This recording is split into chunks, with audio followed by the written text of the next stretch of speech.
নমস্কার বন্ধুরা, আজ আমি বানাবো চিংড়ি মাছের পাতুরি। তার জন্য নিয়ে নিয়েছি এখানে 250 গ্রাম চিংড়ি মাছ নিয়েছি। মশলা করার জন্য কিছুটা জিরে, আদা, সাদা সর্ষে, কালো সর্ষে, বাদাম, গোটা গরম মশলা আর নিয়েছি স্বাদ মতো কাঁচা লঙ্কা।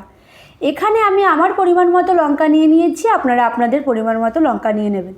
মশলা পেস্ট হয়ে গেলে ওর মধ্যে চিংড়ি মাছ দিয়ে আর একবার একটু পেস্ট করে নিতে হবে।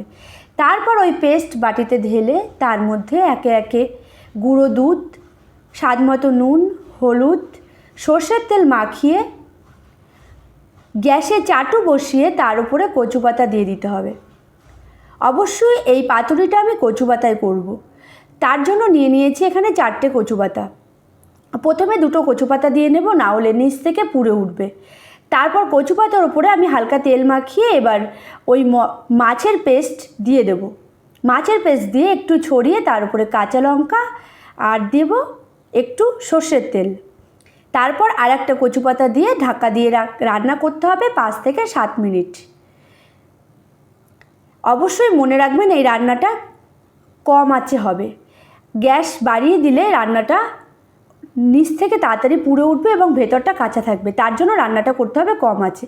এক পিঠ হয়ে গেলে আমি অন্য পিঠ আবার উল্টে দিয়ে রান্না করে নেব 5 থেকে 7 মিনিট। এইভাবেই রেডি হয়ে যাবে আমার চিংড়ি মাছের পাতুরি। ভালো লাগলে অবশ্যই সাবস্ক্রাইব করে দেবেন। ধন্যবাদ।